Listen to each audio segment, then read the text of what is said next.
And I am a volunteer in NASIM. And for those of you who do not know what NASIM is, I can just briefly say that we are a small NGO, mainly run by students, and that our main goal is to promote a better understanding of the modern Middle East. We have always many activities and also some interesting upcoming events, and you can check those out by visiting our website or by following us on social media. We have organized this information evening because we think that it is not that often that the media shed light on the complexities of the current conflict in Yemen, which, as you know, has sparked what the United Nations has described as the world's worst humanitarian crisis. Further, we also wish to give you insight into the broader historical context of the conflict. That is why our first speaker is Blumi, who in his talk will go into detail with Yemen's history in the 19th and 20th century and focus on the issues and developments which has relevance for understanding the current situation. The second speaker is Maria-Louise Clausen, who will give a talk about the development in Yemen since the Arab Spring in 2011, which, as you probably know, ousted the former President Saleh from power. And tonight's last speaker is Baraa Shiban, who over Skype from London will talk about Yemeni society in general, and also will open a bit about his own background and talk about his involvement in different Yemeni youth movements, which, as you might have heard, played a big role in the revolution in 2011. And Baraa will just briefly explain in the end what he thinks will happen in the future and how he thinks that Yemen can obtain peace and progress hopefully. And Maria and Isa will do the same. And finally, we have a Q&A session. Some brief practical information. There's a 10-minute break between Maria and Baraa's speech, so bear that in mind. And then I also want to say that the event is recorded, as you can see. So now we are ready for our first speaker. So I will introduce Blumi. Blumi is Associate Professor at the Institute for Turkish Studies at Stockholm University. And this semester, Blumi is a guest lecturer at the Department of Cross-Cultural and Regional Studies at Copenhagen University. And Professor Blumi has taught at many universities in the US and in Europe and in the Middle East. And since he earned his PhD in 2005. And in his research, Professor Blumi has specifically focused on Yemen as a Middle East society in the midst of a political, social, and economic transformation. Professor Blumi has written many articles and books about Yemen. And here I can mention Chaos in Yemen from 2010, and his newly released Destroying Yemen, What Chaos in Yemen Tells Us About the World from 2018. And we are very grateful that you wished to be part of this information evening. So Professor Blumi, now the floor is yours.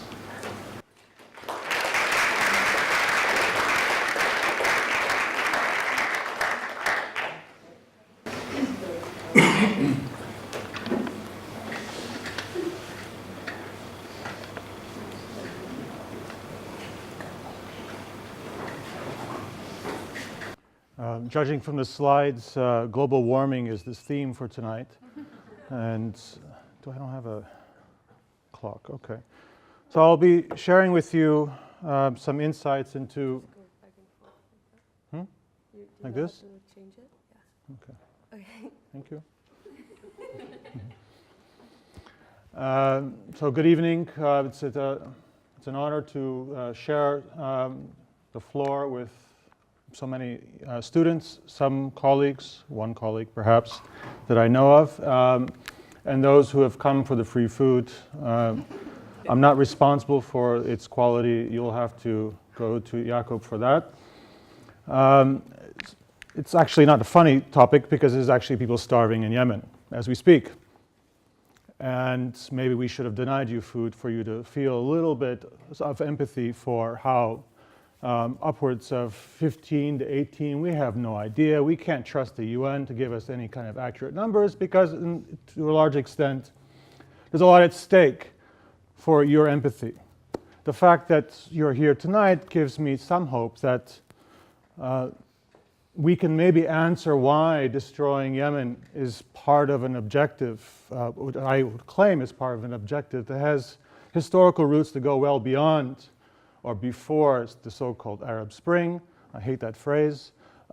Even before the Cold War, in fact. I will, in fact, share with you through some slides and some brief interventions into how we can actually reframe our understandings of conflict in the larger Middle East by looking at specifically what's happening in Yemen over the course of the late 19th and early 20th century. Basically a period in which we see the introduction of a new set of actors in the larger Indian Ocean and East Mediterranean world. We would today associate that with the West, self-asserting, as we can see with what's happening in Syria, policeman of global morality. Also, as we can see with the case of Yemen, a very effective sets of mechanisms can be used to either enlighten you, mobilize you, your empathy, your outrage, or also shut these mechanisms down to the extent where it actually becomes a rather obscure little story that sometimes makes its way on some of the third or fourth pages of our newspapers and maybe sometimes on our TV shows that we frequent when we want to be informed about the world. That the UN will even admit that this is the world's worst humanitarian crisis, and the fact that actually you hear nothing of it in that media, and you're not asked by your politicians, by social commentators, to be angry and pissed off and indeed mobilize collectively to do something about it, says something. We will have to defer to others to account for why. From 2015 to today, we are not really given the opportunity to debate what's actually happening in Yemen. I will provide you some kind of historical background, and I assure you it will not resort to this kind of framing of the conflict in which an identifiable cluster of interested parties, most likely from outside of Yemen entirely, or are a sectarian minority in Yemen itself, are responsible for this horrible situation. If we even account or admit that this is indeed a horrible situation. Again, I will defy you to find images like this about the conflict in Yemen in your mainstream media, here in Denmark or elsewhere in Europe. So the quest for power, as it's often iterated in the contemporary scholarship about the conflict in Yemen, if it is indeed something that becomes part of fodder of discussion at school or in the media, refers to these actors, Houthi, Shia, Iranian, who are all in this kind of mad quest for power and domination in a region which it otherwise would have been more or less sustained, calm, and certainly out of our moral and strategic radar. I would suggest there's actually far more deeper regional roots that are taking place in this conflict that involves not Iran. It certainly involves Yemen's neighbors. It certainly involves global powers. But it is indeed very curious that the way we frame and understand the conflict has to necessarily be in these sectarian terms that induces a logical conclusion that in fact there are Shia Sunni divides in Yemen that translate into a war that actually threatens 18 to 20 million people with starvation.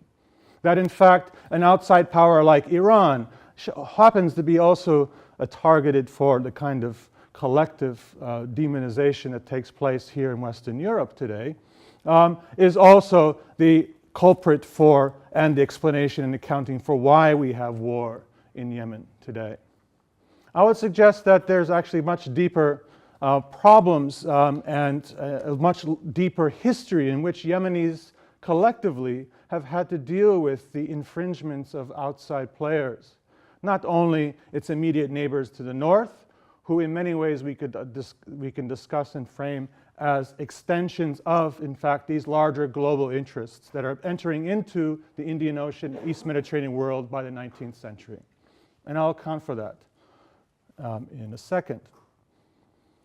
Firstly, we must understand that the East Mediterranean world and the larger Indian Ocean world, in which Yemen sits geographically in the center, has allowed Yemen to become an important kind of cultural, let's say, leave a cultural, political, and importantly for us, economic imprint on the transformations of the larger world.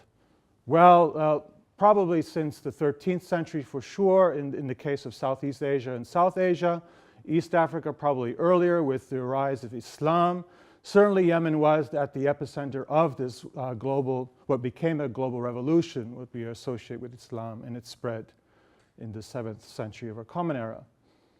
I would suggest that we need to start thinking about the beginning of and the middle of the 19th century as a period in which the Indian Ocean world becomes very much part of Mediterranean sets of calculus. The powers that have been struggling for ascendancy in the Mediterranean world become active participants in the Indian Ocean, and indeed the Red Sea, which by 1869 connects the Mediterranean world physically with the Indian Ocean. I hope you understand a little bit of Middle East history and know that I'm referring to the Suez Canal.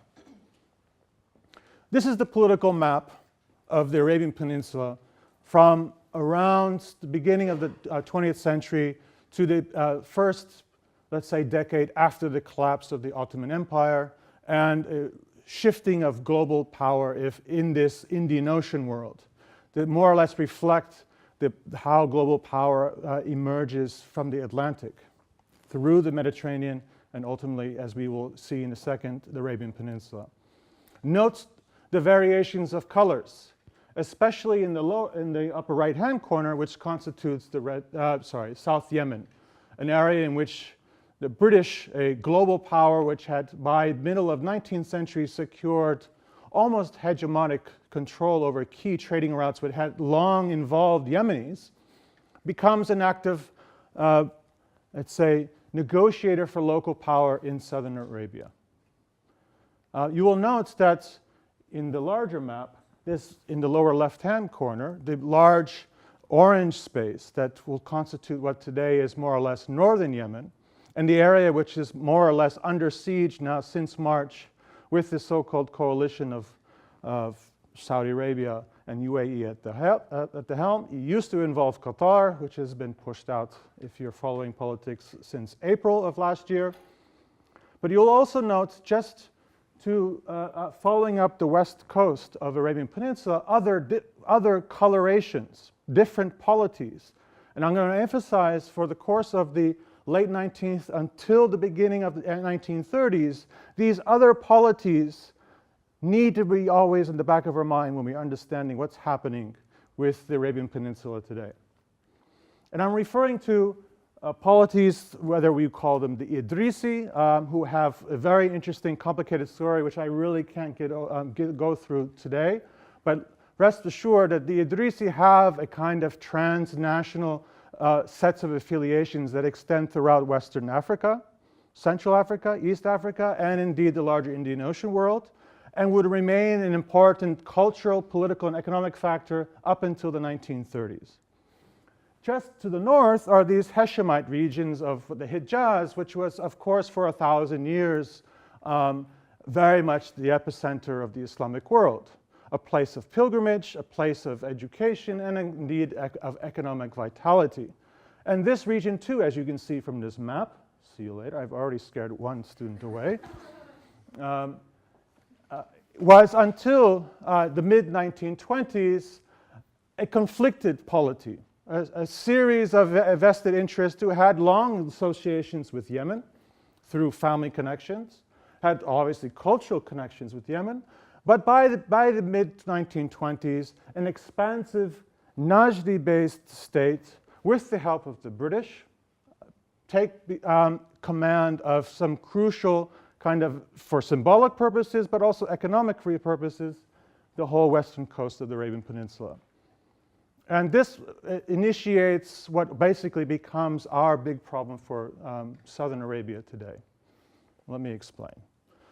The Red Sea, since at least 1869, is this kind of epicenter of great power rivalries, but also of regional power rivalries. You begin to see the ascendancy or machination of what today we would call Ethiopia, for instance, Greater Abyssinia, movements for reigniting a Christian state in the eastern, what we call the Horn of Africa, in direct clash with the expanding power of Egypt, which had associations with the Ottoman Empire, which became very much integrated through debt with the British Empire. Do I look 20 years older now suddenly? Yeah. Well, believe me, living in this world today in which we're dealing with 18 million people on the throes of starvation, it does make you old and upset and angry. So I'm trying to control myself, try not to scream at you, and present to you a context for us to understand why the war in Yemen today is necessary for some actors and ultimately why it will fail, I would suggest. Yemen is a prize. Yemen has long been a prize for those who have these transnational, what we call today, international, even global aspirations. Yemen is not just a net exporter of genius, of human genius, not a net exporter of those who have, through their associations with Ahl Bayt, with the Prophet's family, a kind of connection to the Islamic world by becoming heads of polities in Indonesia or Malaysia or Mindanao or even southeast, what we would call today Vietnam or Cambodia or East Africa, but also becomes an epicenter of productivity. Again, not cultural productivity, not intellectual productivity, but even of what we would call today cash crops. Yemen is a very rich society. It's a very rich land, symbolically and materially. This too, while the products themselves change somewhat, by the middle of the 20th century, Yemen will again become the area of focus because of its wealth or potential wealth. And again, I would suggest that one of the reasons why we have war in Yemen today is something that we are never allowed to talk about in friendly company. This is an image of Idrisi, the last of the Idrisi of a dynasty that had established itself, if you recall from the map I showed you before, in the western coast of the Arabian Peninsula, and was one of those important mediating polities that ultimately allows for the expansion of the Saud family with British assistance to expand into directly Yemeni, culturally, historically Yemeni territories, to the point where in 1934 the Saud family would occupy a big swath of Yemeni territory called the Asir, which is today understood to be southwest Saudi Arabia. One of the motivations throughout as we saw with the map of the Red Sea, but throughout even the post-war period, the interwar period we would call it in English, was the fact that there are medial, let's say, middle-level empires still at play, imperialist projects at play, especially regarding Italy. Now, the British were not entirely in full capacity of their, especially after World War I, of securing hegemony over these areas that were deemed to be strategically too important to ever allow for locals to administer, specifically the Suez Canal and then the waterways that link the Mediterranean with the big prize of them all, India. All right? So the presence of the Italians allows for local polities in both the Arabian Peninsula and in Eastern Africa to balance or weigh off or play off regional powers, or let's say global powers who have ambitions on these regions. The very presence of Italy is a forgotten story of the rise of the family around the man who had partnered with the Ottoman Empire until 1918, named Imam Yahya, who has an important contribution to at least the beginning of the Cold War, and I'll bring this back in a second. Again, another map to show you the progression of the geographic shifting of these different polities that are still under contestation, that are still not solidified in history. Today we refer to these areas as simple Saudi territory.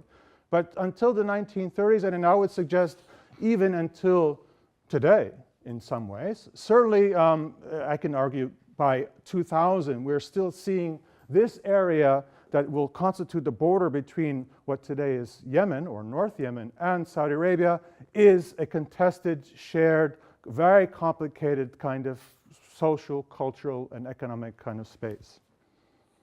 So these maps are maybe too complicated to explain in detail for now, but just think and keep this in mind, that this area of what will become southwest Saudi Arabia and a shared border with what would become northern Yemen will remain an area of contestation until today. And it explains to a large extent why in March 2015 you had a hyperactive kind of interventionist approach taken by the Barack Obama administration and Saudi Arabia.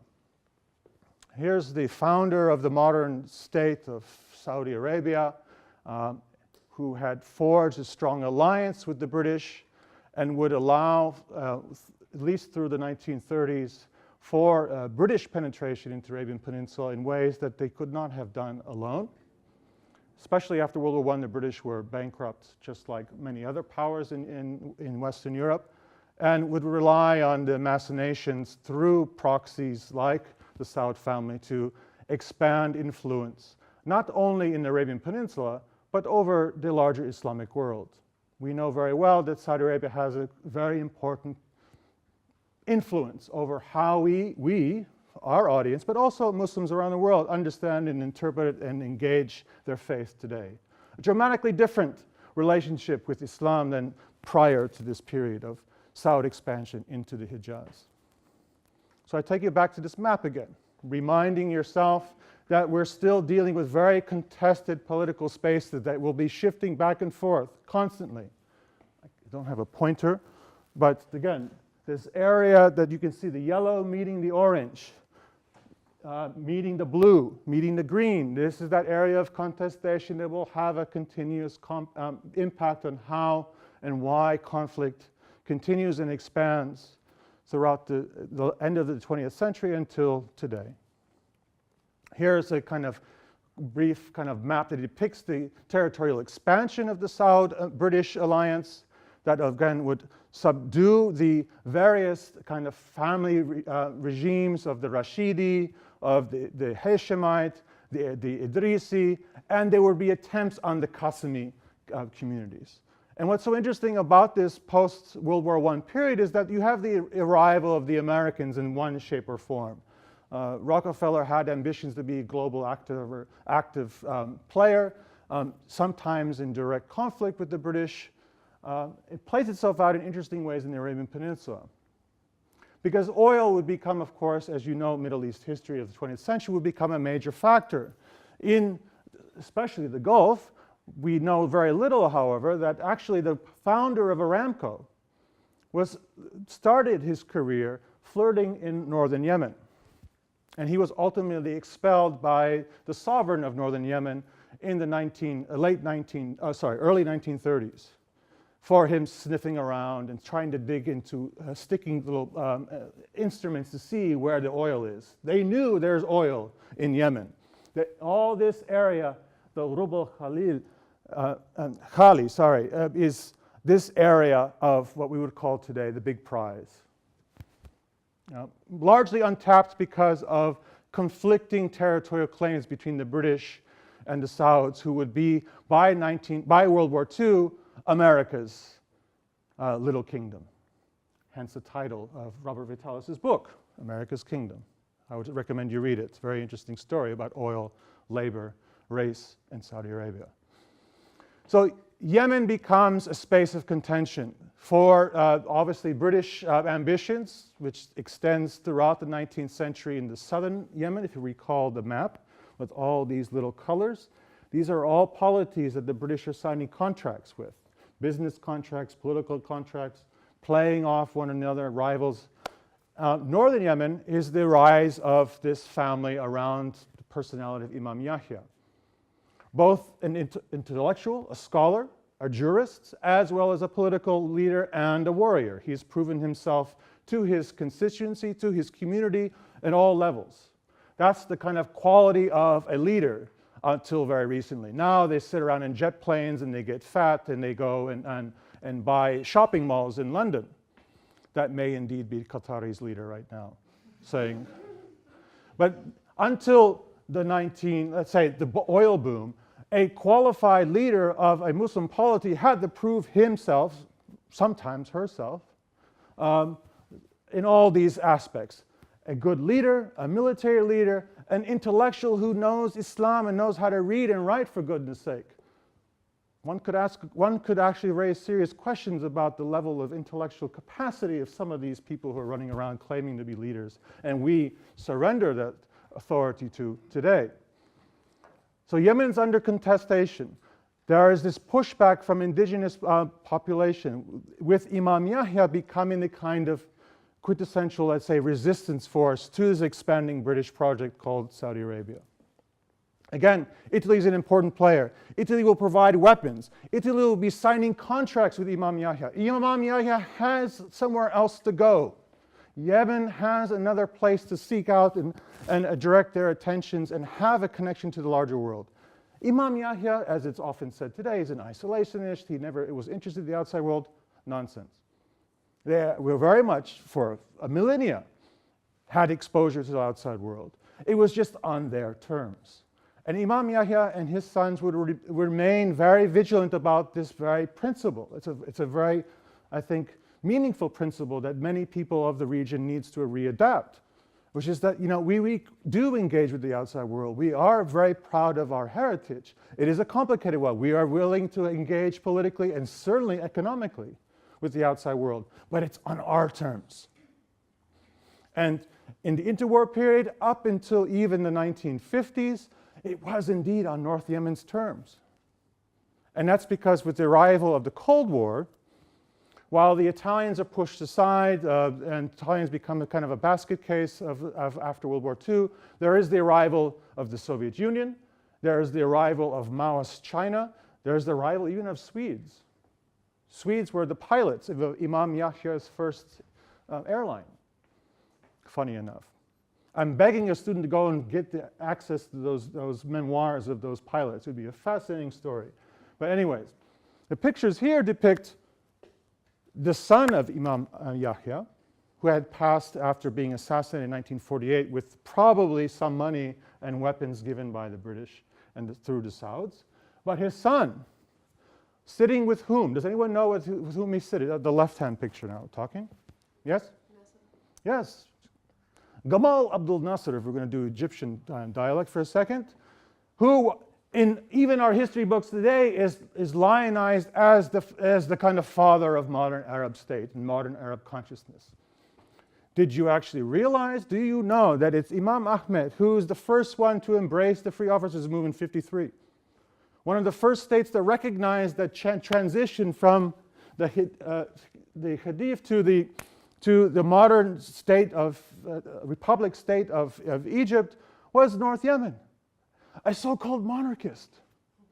And this is fascinating because the cultivation of this relationship with a kind of a fringe guy like Gamal Abdel Nasser, who was still kind of negotiating the politics internal to Egypt, yet North Yemen became a crucial kind of point to lean on. There was some legitimacy, there was some kind of historical meaning to have a close relationship with Yemen. Indeed, Sadat, do you know who Sadat is? He was this chief kind of military official under Nasser and then eventually becomes president of Egypt. His sister is married to a prominent politician in North Yemen at this time. Crucial because that will ultimately lead to explaining why Egypt intervenes in 1962 in a domestic conflict. That until 1961, it was not between North Yemen and the Pan-Arab project. Indeed, one of the co-signees of the first kind of iteration of the United Arab Republic was North Yemen. They had a political and military alliance since 1955. This is the two leaders that are on both sides of one of Imam Ahmed's sons, who was the delegate in Cairo, are the leaders of Syria and Egypt when they signed in 1958 the agreement to form the United Arab Republic. North Yemen was front and center in this process. Unfortunately, the Cold War, regional politics, ambitions by men like Anwar Sadat leads to a new kind of relationship between North Yemen and the immediate region. A horrible war, assassinations, attempts to remove the man to the right, who is the successor to his father, Imam Ahmed. This is Badr. Imam for maybe a day or two before he's removed from power by a coup led by a couple of officers, a kind of a simple calculation. How are we doing on time? Help me. 5 more minutes. Excellent. Long civil war, there's an invasion. It basically undermines Egypt's capacity to actually ever fight a neighboring, expanding Israeli state. It's a disaster for North Yemen. It's in a period of conflict for 8 years. Hundreds of thousands of people die. You can look at the map of areas of, let's say, control. The black areas are the Egyptian / Yemeni Republicans who are controlling the roads during the day and hide behind bunkers at night. And the red zone, which has now suddenly found itself in a very complicated relationship to its northern neighbors. And, there was a picture there. Anyways, this is a picture of Imam Ahmed. Imam Yahya, sorry. And there was another figure who actually here is in the other picture. And his name is Ibrahim al-Hamdi, who is really the last iteration of that spirit of anti-globalization from North Yemen. He was an officer who had been educated in Cairo, at the height of Cairo, and he was also spent some time in Baghdad when Baghdad was part of this pan-Arabist movement. And he introduced some very important, let's say, challenges to the emerging influence of the United Nations. The whole discourse about modernization, about development, has become almost hegemonic in how we understand the relationship between capital and relative poverty or wealth today. And the man to the right is one of the kind of conservative, he's Abdullah Hussein al-Ahmar, who is of this larger family, who remains very influential today, openly engaging in alliances with foreign powers constantly, whether it be Saudi Arabia, more recently Qatar, now making adjustments when necessary back to Saudi Arabia. An important factor that probably through Q&A I can maybe elaborate a little bit more. Well, I just had to put that picture up with him because, of course, we have the founder of the UAE when it eventually becomes an independent state or part of a kind of an interesting federation, if you will, in the early 1970s, who's married into Yemeni families in the late 1960s. It is also a very important component to understand why we have a conflict today, which I can only very quickly suggest is as much between the UAE and Saudi Arabia as it is between internal factors within Yemen. And again, Q&A will offer me an opportunity to elaborate a little bit more. But this is a very interesting picture. It's suggestive. This is the mid-1970s. UAE is already independent federated state. The ruler of Abu Dhabi has intermarried into Yemeni politics.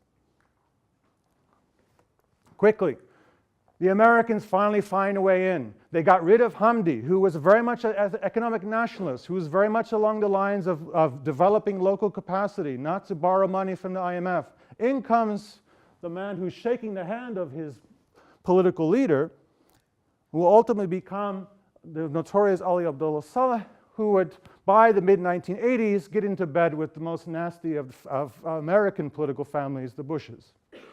This is when Bush Sr. was vice president, running around signing oil contracts with North Yemen when oil prices were at $10 a barrel. And pushing North Yemen to invest $1 billion of borrowed money, mostly from Saddam Hussein's Iraq, which has interesting connections with the Bush family as well at this time, initiating what I will ultimately suggest is the beginning of a scramble for Yemen's natural resources. only about 10% of all the potential oil blocks have even been explored yet. And they know there's huge amounts of oil from the 1930s already in that what used to be called the empty quarter, which was never accessible because of the British conflicts with American Saudi expansion in the period after World War II. With the arrival of Ali Abdullah Saleh in 1978, it initiates a process in which Americans can pull away Yemen from this kind of territorial conflict and start to initiate the very expensive expansion of infrastructure. It's going to be very profitable to some companies, but more importantly, put these resources on hold. Until in 1990, when Yemen unified, a country in the south of Arabia called it was a Marxist state of the Democratic Republic of South Yemen, I think it was, or somebody help me with the name, the Arab Republic of South Yemen, had probably the most formidable military in the Arabian Peninsula. It was an ardent Marxist and had no interest at all in making alliances with the Americans. Now, suddenly by 1986, there is a series of coups. Soviet Union has collapsed as a patron state. South Yemen is a finished project. North Yemen, with Ali Abdullah Saleh in power, making agreements with the Bush family, is now a viable partner to actually forge a potentially very powerful state, with by far the largest population in the region, with probably the biggest oil reserves. If you extend it to offshore, it extends all the way to Somaliland, Puntland, which is filled with oil. This is why Somalia had to be destroyed in the 1990s. Takes us back to, very quickly, what's happening throughout the period after unification of 1990. Saudi Arabia and its very complicated relationships with powered interests in the larger world are frustrated by the fact of this creation of a modern, potentially incredibly powerful state. The areas, that same areas that I showed you in the map before and highlighted, it's going to be areas of conflict since the 1930s, remain so today. In year 2000, the Americans and Saudi Arabia, with Ali Abdullah Saleh, had come to an agreement to actually solidify a boundary between the countries that was actually not marked until then. It initiated a series of events that are a reflection of a violent relationship between this part of Yemen and its immediate north area, which culturally until 1950s and 60s at least was predominantly Yemeni still, with Saudi Arabia's largest Ismaili population living on both sides of the border. It's an area of conflict. This is the area that will remain the source, the thorn on the side of Saudi power, which is an extension of American influence. Yemenis still retain this notion of that we can operate with the outside world, but on our terms, certainly not through Riyadh, who have no legitimacy. And you have Riyadh retorting with American-made bombs, airplanes that are bought with oil or future oil sales. And I'll suggest, by the way, that one of the reasons why this war will not end very prettily for Saudi Arabia is because it's bankrupt. Again, Q&A will allow me to elaborate. Yes. Does that mean I'm number one, or? Okay. Or there's no God but God. Never mind. Okay. The whole evolution of the so-called Houthi phenomena is, as a backdrop, this conflict that extends throughout the 20th century. If we're going to play the game and say this is an Iranian attempt to instill influence and transform the Southern Arabia into a satellite of Iran, you're distorting entirely the relationship that this region has had with Saudi Arabia, an expansive state that actually culturally, historically has actually no resonance in this part of the Arabian Peninsula, nor the Islamic world. And you can only then account for what will happen over the course of the 2000s and the violent, very violent war that takes place in that part of Yemen, with the help of Ali Abdullah Saleh, with the help of the Al-Ahmar family, with the help of Qatari's Islah party, who becomes very much important in the post-2011 politics as well. You cannot understand the dynamics of Yemeni politics, and hopefully my colleagues will at least speculate a little bit on what I'm getting at. So ultimately what I'm arguing, what I argued in 2011 already, is I smell something's going wrong. Something's wrong with this so-called Arab Spring. I hate the terminology, and I certainly did not like the transition of power. Salah, by that time, was expendable. That doesn't mean the relationship between Yemen, which became increasingly subordinate to Saudi Arabia and the Americans and the other great power interests, would be changed. No, it did not change. The arrival of this nitpick guy named Hadi as the kind of temporary president who would help bring Yemen to some kind of democratic resolution was all, in my suggestions, again, Q&A may help me elaborate a little bit more, a very problematic ruse. And to end, it's largely a reflection of this long ambition by first the British we saw in the map from the 19th century to 1967, the creation of federated zones. They did a very good job in the Trucial states, which is the Gulf, Bahrain, Qatar, and UAE, Oman to a lesser extent. And they certainly had always had this envision for Southern Arabia, breaking it up into distinctive competing polities that would never allow for collective Yemen to stand up and say, we will engage with you, we will trade with you, but on our terms.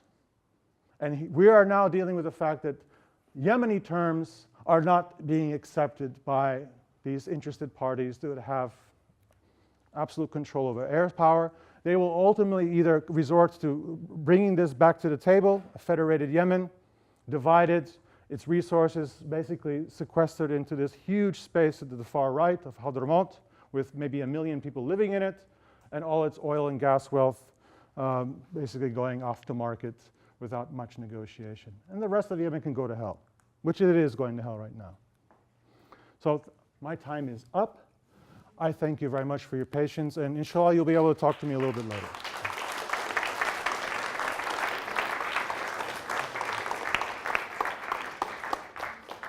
Thank you very much to Blumi for Are we just going to stand here?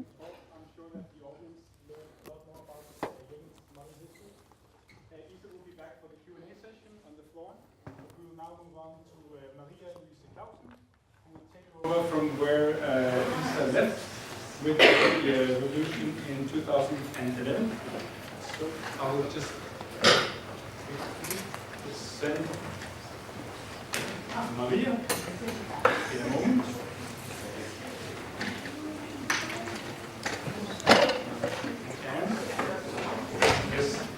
And Maria-Louise Clausen is a researcher at the Danish Institute for International Studies.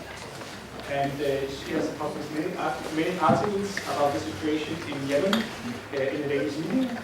And she has a new article coming up here in the end of April called Competing for Control Over the State, the Case of Yemen in Small Wars and Insurgencies, about the Houthi movement. And yes, I'll give the floor now to Maria.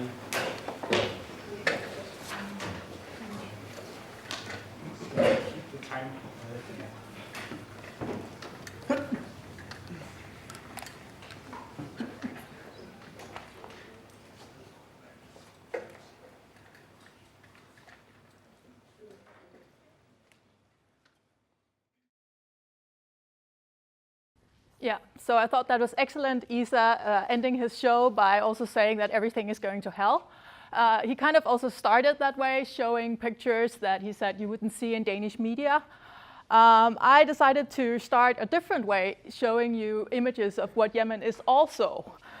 It's not just poverty and war and dead bodies and destroyed buildings. These are some of the pictures that I've taken from different places in Yemen. The point of this was also just to make two small points. The first is that Yemen is a very diverse place.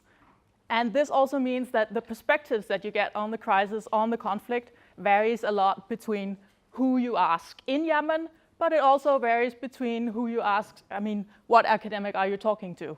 So don't believe anything we say. We are also just coming from different standpoints. And the story that Isa just told you is one story. I'm going to tell you a different story also because I'm not going to go into the historical elements as much. I am going to start in kind of the same way that as Isa did, but just in a slightly different way. Yemen is a very complex place, and it is a place that is often overlooked. And perhaps that's why we prefer to, when we finally give Yemen some attention, we prefer to put it into one of these categories. The conflict in Yemen is part of the Sunni-Shia conflict. It's part of the regional competition between Iran and Saudi Arabia. Or Yemen is a failed state that we need to deal with because of Al-Qaeda. Obviously, these narratives each have some merit, but they are just narratives. And although they can all explain something, they don't explain everything. He spent a lot of time talking about how Saudi Arabia, for obvious reasons, I would also say, plays a much larger role in the history of Yemen. Then you obviously also have this Sunni-Shia aspect.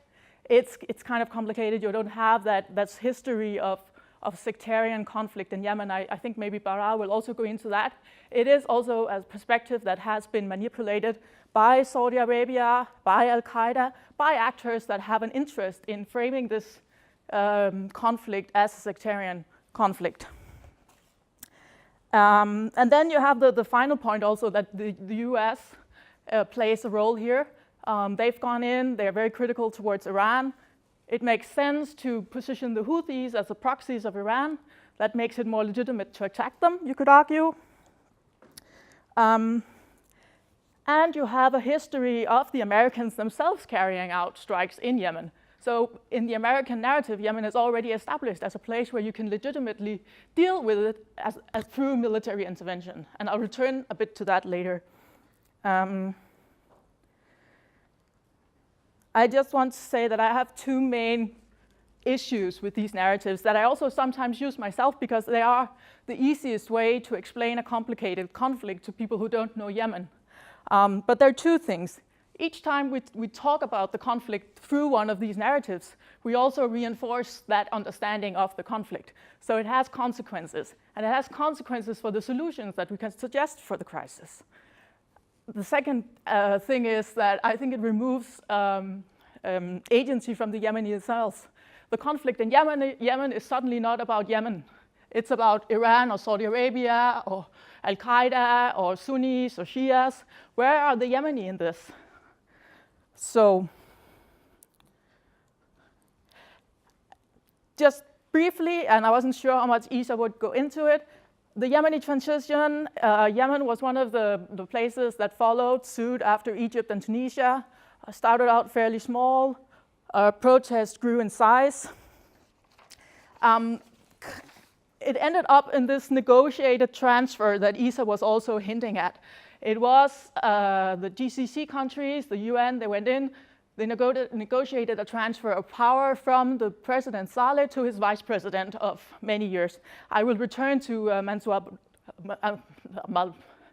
Hadi, as he is called, because I think he has an interesting position, because he is used to legitimize this conflict. So his position as legitimate president is kind of important. It's both important when you look at what the UN, their resolutions, and it's very important in the way that Saudi Arabia is legitimizing their intervention. What also took place here is that although the protests were fairly inclusive, then the elite pact, it allowed the existing elites to remain in Yemen. The former President Saleh, he was given immunity and he was allowed to stay. He was politically active and he was one of the very active spoilers in this transitional process. And the so-called opposition was given a fairly large stake in the setup, whereas actors such as the Houthis, such as the Southern Secessionist movement that we haven't spoken so much about, but is also relevant, they were not really given voice. They were given voice, but they were not given influence in this process. And I think we can talk more about it, but I think maybe Baraa will also talk about it because he was part of this process. I think what is worth mentioning is also that there was this National Dialogue Conference that Baraa was part of. And it was one of the reasons that at this point in time, The transition in Yemen was referred to as a success story. The story was that you were able to pull Yemen from the brink. Yemen has often been on the brink. You were able to pull Yemen off the brink and then create this inclusive process where you had 565 people meeting in a national dialogue conference, supposedly representing all aspects of Yemeni society. And what they produced was these 1,800 recommendations that were then supposed to form the basis of the Yemeni constitution that was then to be written in a much smaller group. Obviously, as this process started rolling and it became less and less inclusive and more decisions, including the one about the regional divisions, then you started seeing the problems emerging. And you had this gradual process where the Houthis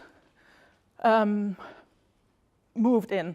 And just a small note on the Houthis. Again, I wasn't sure about how much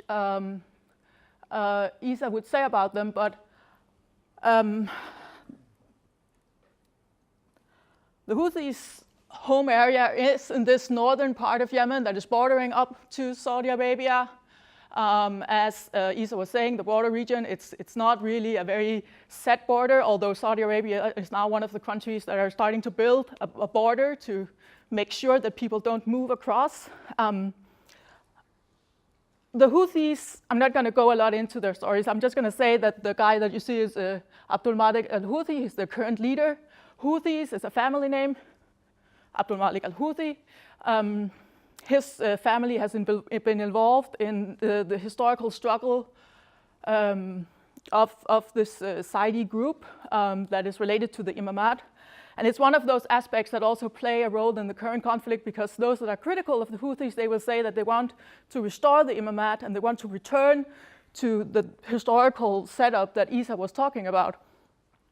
And usually when people say that, they mean it in a critical way, not in the way that Isa said that it could also be a way of trying to make a Yemeni system of governance that were more in tune with Yemeni historical context. Anyways, the Houthis, they fought 6 wars against President Saleh between 2004 and 2010. Then you had a negotiated deal, or you had a, what's it called, a våbenhvile. And then the Arab Spring happened. The Houthis, they participated, yeah, thank you.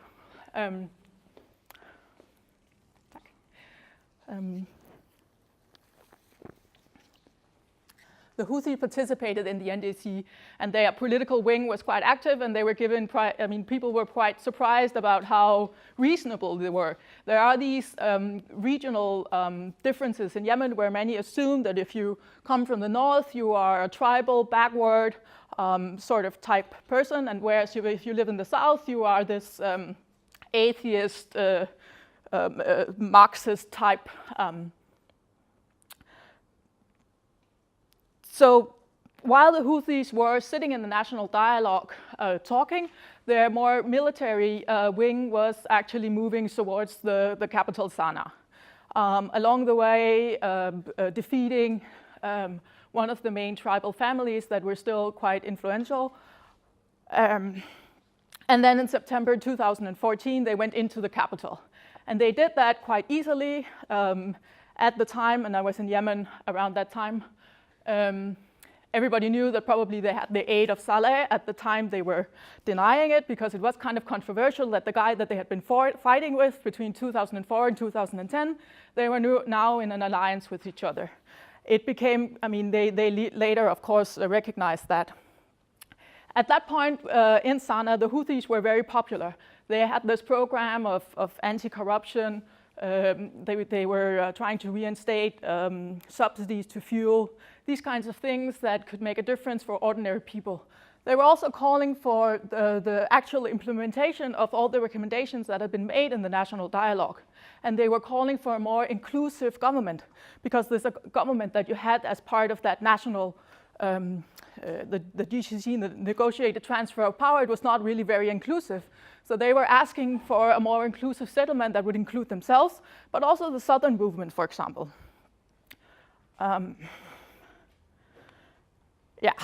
So again, the UN was involved. There was a new deal signed in September the Peace and Partnership Agreement, that quickly started to unravel. Some claimed that Hadi was not living up to his part. Others claimed that the Houthis were not living up to their part. In reality, nobody was really living up to it because it was kind of a void deal from the beginning. But there were ongoing negotiations because I think at that point, a lot of people recognized that the Houthis actually had good points, valid points in their critique of that settlement that had been made. Because that settlement that had been made in 2011, 2012 was so focused on stability that it allowed all those elites that the people that actually protested against to remain in power.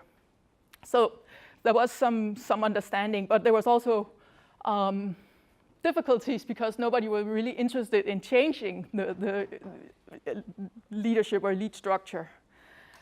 Then there was this whole intermezzo of Hadi resigning, Hadi being in house arrest, Hadi withdrawing his resignment, Hadi escaping to Aden, and then Hadi escaping to Aden. In that process, he called out to the UN, to the Arab League, to the GCC countries to come and help him. And he was calling upon the UN under their self-defense clause. And after a few days, the Saudi Arabians answered. You could probably speculate that they had expected the call for help. They did this as part of a coalition, but as Isa also said, the two main actors in that coalition is Saudi Arabia and the United Arab Emirates. I'm going to return to the Arab Emirates a little bit later, because the air campaign itself is mainly led by Saudi Arabia. What the Saudi Arabians did in their legitimization was that they emphasized that they were intervening into Yemen to save the legitimate President Hadi. So that was the first objective. And then the second objective, or what is described, is that the Houthis then need to withdraw from the areas that they had taken over, and they need to hand over the arms that they had captured to the legitimate government. When I say the arms that they had captured, what actually happened was that since they were now in alliance with the former President Saleh, they had access to about 60 to 70% of the army's weapons because that part of the army was still loyal to the former president. The UN did not as such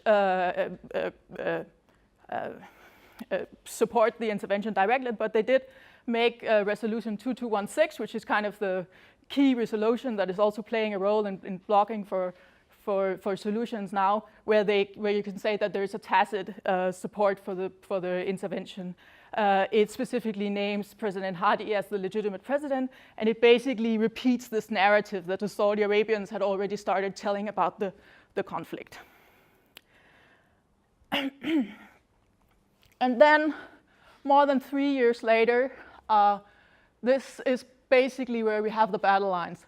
And I took the small map up there is a very basic map over the former South and North Yemen. And as you can see, basically we have the same borders as between the North and the South.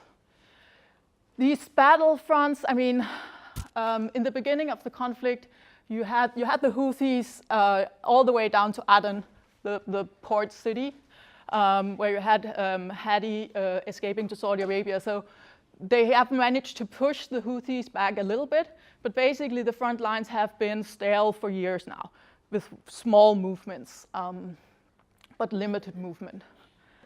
And of course, this has a lot to do with what Isa was also talking about, that there are structures in Yemen that go beyond this crisis.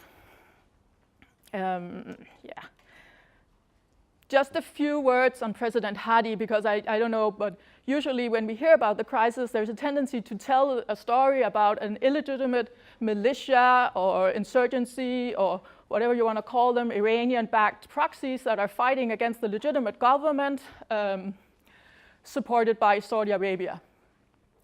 And I just want to maybe also question, also just from a more formal approach, where you would see President Hadi's legitimacy. And you can ask both in terms of legality, because the whole thing is he had been President Saleh's vice president for 27 years? 17 years. And he was elected as president because nobody really knew anything about him, because he was a compromise candidate, but people expected he didn't have a strong individual power base, so that's why you could agree on him. The point was also that he was supposed to be a transitional president for 2 years, so from February 12 until February 14, where he was to oversee this national dialogue conference. Then obviously 2 years for a transition is not long, so you recognize at that point also that you needed to prolong. So he was given another year. Also, I should say he was elected, but he was elected in an election where he was the only candidate. So we know that type of elections. Anyways, then there was this whole story where he resigned. He then rescinds his resignation and argues that it was not a legal resignation because the parliament had not approved it. The parliament had not approved it because it wasn't able to meet because the country was at war. And then he requests military support from Saudi Arabia, and then he has basically been living in Saudi Arabia in an hotel since then. He's not able to return to Yemen, not even what he calls his capital, Aden. He's not able to uphold a presence there. So that was just to say, okay, how much legal or formal legitimacy has he? The other question, of course, and perhaps even more central question is, does anybody really believe that he could be the political leader that could unite Yemen and lead Yemen towards a prosperous future? And the answer is quite clearly no. And I can say that without, I don't think that's one of the things where a lot of people would object.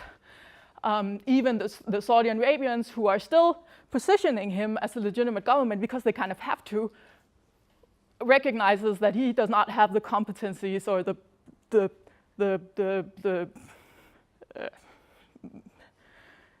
anything to be a leader of Yemen. Yeah.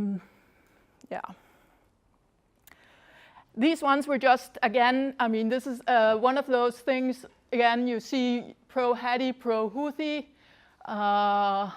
Alliances are obviously much more complicated. A lot of these are actually fighting against each other. I don't know how much you followed, but the alliance between the Saleh and Houthis broke up late last year.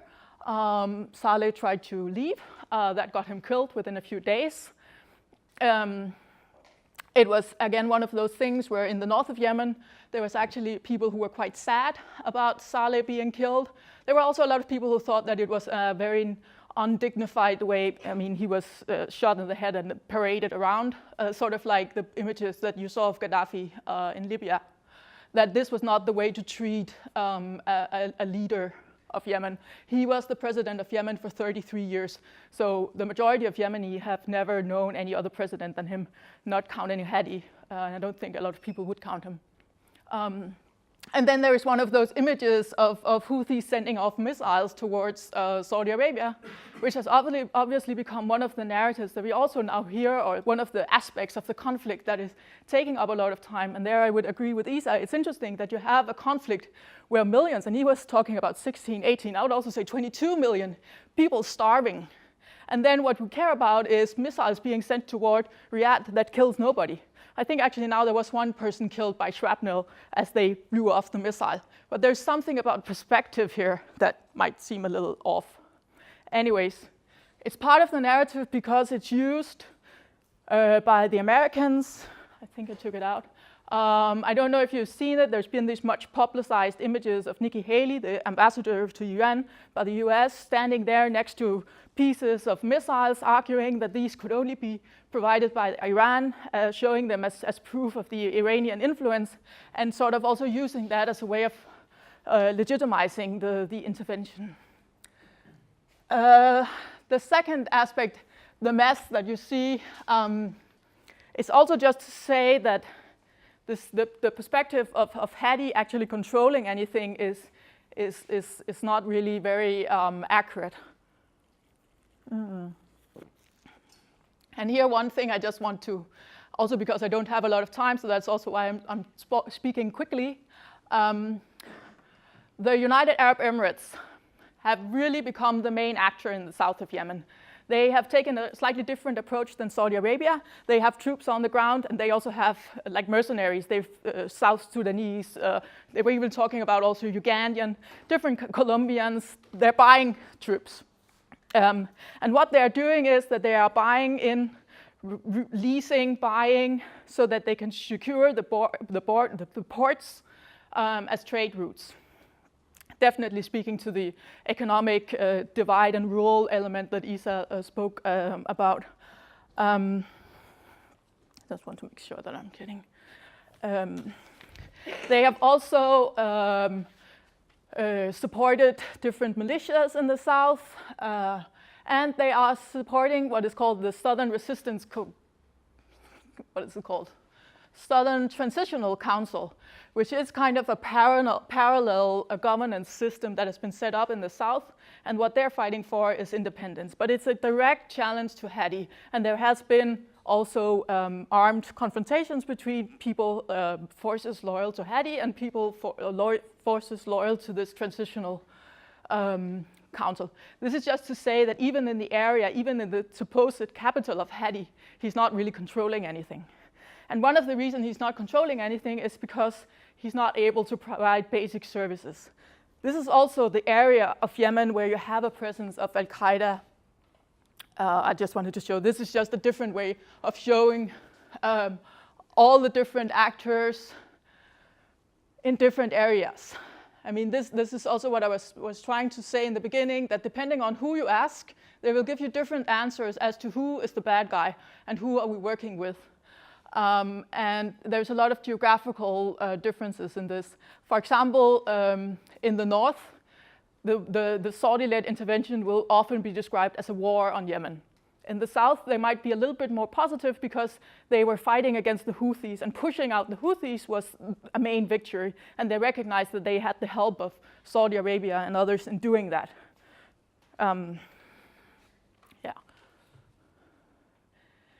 There was Nikki Haley. One of the reasons perhaps that we are also not hearing about this conflict is because it is being committed by one of our allies. And when I say one of our, it's, yeah. So you have the US. Clearly, right now, the US is very focused on Iran. So this narrative of Iran gradually taking control, having their proxies instated in the capitals, Baghdad, Damascus, Lebanon, and now Yemen. This is a narrative that you actually hear people in Washington believing and seeing as a major problem. Then you already have that well-established notion of Yemen being a place where you can legitimately intervene by military means. And like I said, 227 confirmed strikes by the Americans in 2017. That's quite a lot, and it's not something we hear about. There's been 22 so far in 2018. So the Americans are doing what the Saudis are doing. They're just doing it a bit more quietly. Yeah, and then just to say that obviously all this chaos has also meant that it is true that Al-Qaeda has grown in influence in Yemen and that they have a presence. There's a small Islamic State group as well, less active in part because Al-Qaeda is fairly strong in Yemen. This map makes it look as if the entire 2/3 of Yemen is controlled by Al-Qaeda. That's obviously not the case. It's just because that whole area, Yemen is basically an ungoverned place, so that means that it's possible to operate there. What you also see is that the area is controlled by the Houthis. There, it's much more difficult because whatever you think about the Houthis, they do have more control in the areas that they govern. Yeah. This was also because we were, solutions in Yemen. And then when you say solutions, maybe you also have to talk about the UN and where are they. And then I put a small EU just because, maybe we should also mention them. The UN has had a really hard time, or a lack of interest, whatever you want to say, in actually making a difference in Yemen. Supposedly, it's a mediator or a place where you can have the parties gather. The problem is that the foundation for that peace negotiation is that resolution 2216. And because that resolution states as a it states that before you can go into negotiations, the Houthis, they have to disarm and they have to leave the areas that they have seized, including the capital. It's not realistic that the Houthis would do that. And also, even if they said, yes, of course we will hand over our weapons, who should they hand them over to? There's no actor that they can hand them over to. So there is a need for that. And then there's two pictures because they just have a change of special envoy. I think it's also fairly controversial to say that the former envoy, the one that has just left in February, he had a very strained relationship to the Houthis, to the point where he couldn't even visit Sana'a in last past. This also means that there has been no formal peace negotiations since 2016. There has been more informal negotiations, but the UN has not been able to convene the parties to the conflict. So that shows you something about the limited role that UN is able to play in this conflict right now. So there are hopes that the new envoy, Martin Griffiths, who actually was one of those Brits that were in the south of Yemen in his youth, in his childhood, that he will be able to bring in some new energy. It's really difficult because if you're not able to tweak on that 2216, that's going to be a block peace negotiations. Yeah, and part of that is, and again, depending on perspective, but Saudi Arabia has not really given a clear frame of what would constitute a victory in Yemen. So, I mean, Mohammed bin Salman, the very influential crown prince who's just been touring the US, visiting with, all kinds of interesting people, he was the main architect between this intervention into Yemen. And it was clearly something he also did to boost his own ego. Now, 3 years later, he's still involved in this fairly expensive conflict. And as Isa's saying, it's not really a big secret that Saudi Arabia's financial situation is not as good as it used to be, or as good as they like to portray it. So it is taking a toll. But he needs to get out of Yemen if he wants to get out in a way that makes it look like a victory. And if you don't have clear goals, or if your goals is to reinstate Hadi, an incompetent fool, or your other goal is to disarm the Houthis, an integrated part of Yemen, it's really difficult to formulate realistic goals or realistic measures that could allow you to claim the intervention in Yemen as a victory. And it's unlikely that he would leave Yemen or stop the intervention without being able to claim it as a victory, I would say. So that's also in part why we have this prolonged intervention that just goes on and on without any real progress. And then just EU, it's not really playing a huge role. Obviously, we have UN or EU member states like the British and the French, also the Italians, selling Saudi Arabia quite a lot of weapons. The statements coming out of EU have been a bit more nuanced than the ones coming out from the UN, but usually not binding, and nobody usually listens. But sometimes when you talk to Yemeni, they will see EU as a more impartial partner, or they will also sometimes describe EU member states as more knowledgeable about what is going on in Yemen, in part because of history. Yeah, I'm just gonna take this one just because then I can solutions, UN, it's not really super easy, but it's there. Isa also had this map of the federal divisions. It's kind of a problematic one. This map was one of the main reasons that this escalated and the Houthis went into Sana'a, because they were very unhappy with the geographical distribution of the regions. That basically meant that they lost all influence because they became part of this purple vertical region that would put them with the capital and not give them access to water, not give them access to natural resources. Obviously, when you talk to people in Yemen, they will argue that you need to have a level of decentralization in Yemen because this perception of centralized power does not match with Yemeni independence. But it's a different thing. It's more about not wanting centralization of power, but actually wanting to be able to control your own destiny. Then there was this 6 regions division, which was by the southern movement also seen as a way of breaking up the former South Yemen. As you can see, there's kind of 4 regions that would correspond to the north part of Yemen, and then you have 2 where one is Hadramaut, and then one is kind of Aden-centered, to prevent that area from being a strong independent, because you would have the population of South Yemen in one region, and then you would have the oil and the resources in the other region.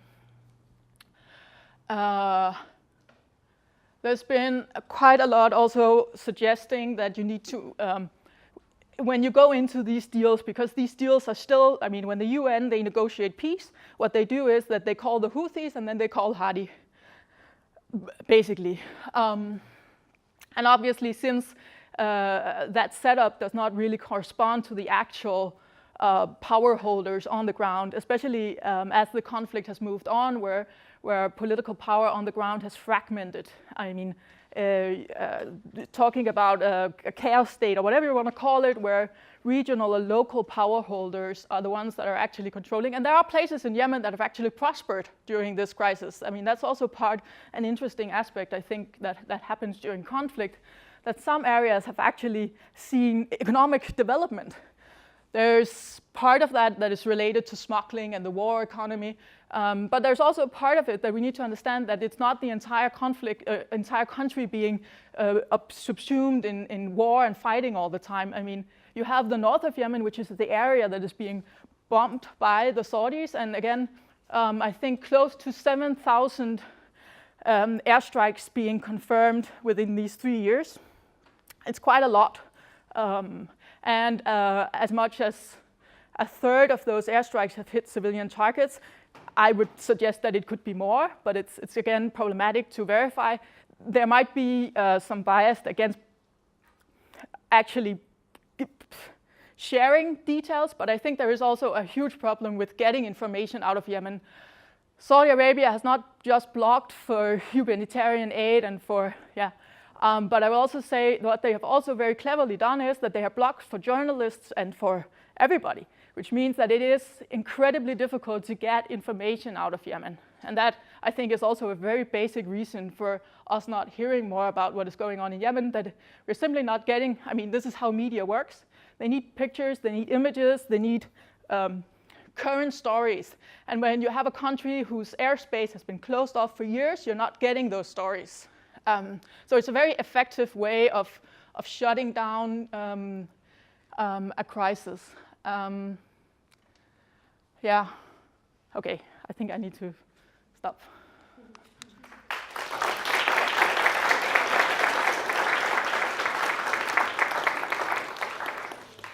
So thank you very much to Maria-Louise Clausen for her really interesting talk.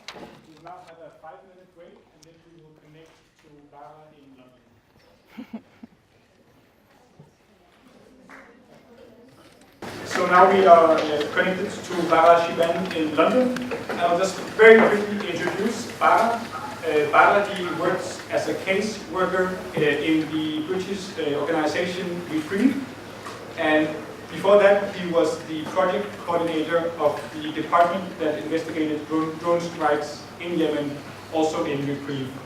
And tonight Baraa will talk a little bit about his perspective on Yemen and the current conflict, and about his role as a youth activist in Yemen. And on behalf of NASIM, I want to say a great thank you to Baraa for participating in this event, and we have been looking very much forward to see you here tonight in the screen. So the word is now yours, Baraa Shiban. I'll turn around the computer, but I don't think you can see that much. That's fine, that's fine. Yeah, so here you go. I still can't see anybody. Oh yeah, this is better. Okay.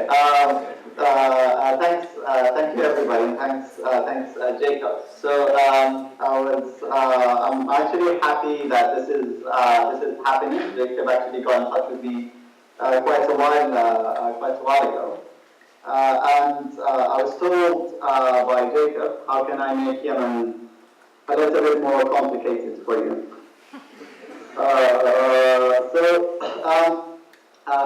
Quickly, to explain what I want to explain in 15 minutes, Yemen came in its current current form, of course, after many attempts that led basically to some political arrangements between main political streams that finally came out as political parties after 1990. So the Yemeni constitution after 1990 permitted the creation of political parties. We used to have to a high level of freedom of press. You can have some independent magazines speaking. You can criticize pretty much everything, but it's still not an entire or fully functioning democracy. And this is, I think, where I want to step into the discussion. In all of the countries where the Arab Spring happened, it is the main phenomena between them. They are countries that there is no structure for a political transition. So what would happen after this leadership rule ends in a way? And the first challenge actually came to the former president's leadership was when the problems arise with the Houthi movement in the north in 2004. The way Saleh handled that insurgency, I think, affected the shape of Yemen and how Yemen would look like maybe forever. The war continued for a very long time. So 6 wars happening between 2004 and 2006. However, if you are an individual like myself living in the capital, you are almost out of touch. You don't know actually what's happening in the north of the country. That period of conflict in the north of Yemen, especially in the province of Sada, by the Saudi border, led to the creation of what we know today as the Houthi movement. And the Houthi movement has an ideology by itself. They capitalize on some grievances that have been mounting in many parts of Yemen, and the dissatisfaction by local communities with the central government. But the other and most important aspect of this movement that it is an insurgency. So it has a military wing that is willing to challenge the state, pick up arms, and fight. And I think this is an important aspect to the movement, because this is where we have a similar form of Hezbollah in Lebanon, where you have a non-state actor who can, when it's necessary, challenge the state whenever they deem necessary. The other major event that happened in Yemen, when I was still in university, the presidential elections came. And that was the first time that the political parties decided to nominate someone to run against Saleh. Saleh had always, in a way, prepared the military, the political scene, the political transition, that eventually his sons are coming to power. However, influential figures within the military, within the stream of politics, within the tribal tribal communities, felt dissatisfaction that Saleh is eventually handing over power to his son. So over the period, also around the same period between 2004 and 2009, Saleh was handing over key military institutions to his family members, direct family members, in a direct violation to the Yemeni constitution. Another political, I think, challenge that arose very early after the elections was over, that Saleh underestimated what did the presidential elections actually result in. Yes, he won the elections, but it was the first time for us as Yemenis to see a candidate actually running and challenging Saleh. And although the political parties, the joint meeting parties, which were creating an opposition bloc against Saleh, lost the election, but they gained the confidence of the Yemeni public to a certain limit, which meant that if something happens in the future, that the Yemeni public actually view that actually there is a possible alternative other than Saleh and his family members. And that came to the second challenge of Saleh's rule, when in 2009 the parliamentary elections were supposed to happen. However, Saleh was not able to actually run the elections because the opposition, by consensus, boycotted the elections, which meant that actually he doesn't have a legitimacy if there is no opposition running against him. By 2011, again, another deadlock happening, that the parliamentary elections were because it was delayed for 2 years, so another incident. By that time, if you're a Yemeni citizen like myself, walking out of the university, of the gates of Sana'a University, you're seeing what's happening around you. You know that Saleh and his patronage network are actually trying to dominate the scene. At the same time as protests were happening in Tunisia and Egypt. In the same night that Mubarak stepped down from power, from his presidency, Mubarak in Egypt, that's when the protests came out in Yemen with large numbers. And interestingly, it didn't happen in Sana'a. The beginning of the protests happened in central Yemen, and that's, again, when we're talking about, if you are an individual living in Sana'a, you're out of touch of how other communities or other people living outside of Sana'a are feeling towards the central government. Protests happen, and in the consequence of the brutal approach by the Saleh regime meant that more protesters were joining. Eventually, Saudi Arabia decided to intervene into the conflict and announcing what was known as the GCC initiative. The GCC initiative, in simple words, is a transitional process that includes having a national dialogue, forming a new constitution, reaching to a referendum and new elections, but most importantly, it means that Saleh steps down from power in exchange for him having immunity. And I think this is the most important aspect of this transitional deal. Another important change of events happened is that when Saleh signed the deal, means he had immunity, his plan was always, how can I come back to power? And this is when he decided to have an alliance with the Houthi movement, who actually he himself fought for 6 times between 2004 and 2009. The Houthis now turned into actually not becoming just an insurgency in the north of the country or just in isolated areas, but actually gained access to military camps, military weapons stocks, piles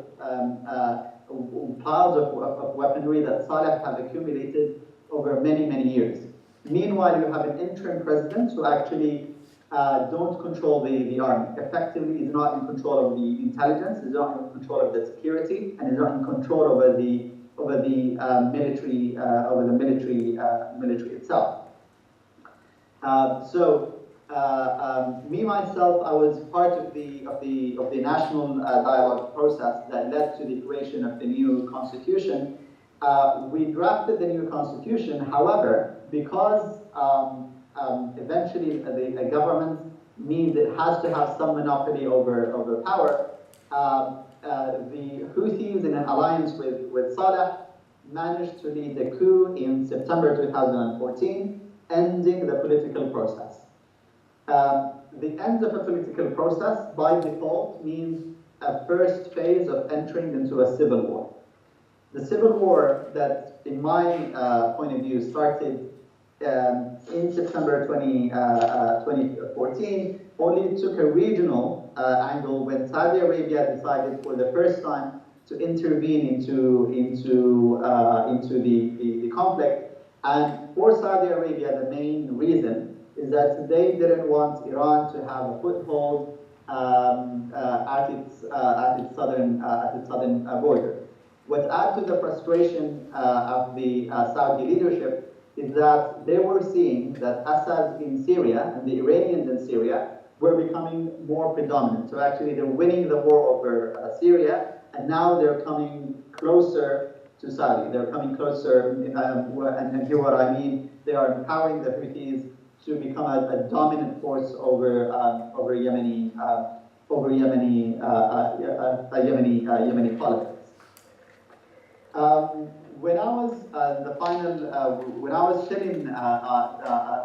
still in Yemen, and we were conducting negotiations under the supervision of the former UN envoy to Yemen, the fact that the Houthis were able to take control over the capital by force set a precedent that actually they don't need to engage in politics when, if it's not going to guarantee to give them exactly what they want to achieve, just simply by the use of force.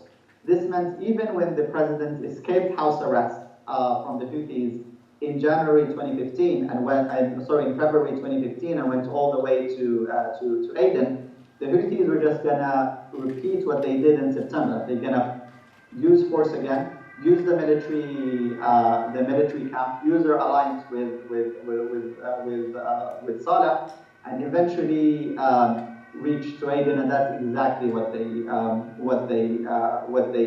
did. At the same time, the international community was leaving Yemen.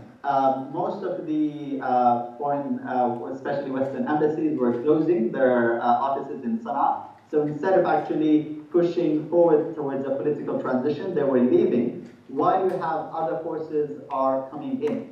Primarily now you have Iran supporting the Iranians supporting the Houthis, and now announcing that they have that they're going to have an air bridge, which means 25 flights flying between Tehran and Sana'a every week, and the Houthis carrying out military maneuvers by the Saudi border. Yet we have an international community that is totally absent from the scene, and only you have final attempts by the UN envoy to try to reach some deal in Sana'a. Of course, eventually the whole process collapsed. When I was leaving the country, I couldn't even leave from Sana'a. I had to go all the way. I mean, I had to travel almost for 12 hours to reach to Aden. The Houthis were almost arriving Aden at that moment, carrying their offensive against what is remained actually of the Yemeni government. Saudi Arabia having a change of leadership, mainly the former king died in January, and a new king, King Salman, coming into power and appointing his son Mohammed bin Salman as the Minister of Defense. There's a new shift in policy in Saudi Arabia, meaning they're not going to wait for the allies, especially the United Kingdom and the United States, to solve their issues. They're going to engage for the first time militarily in the conflict.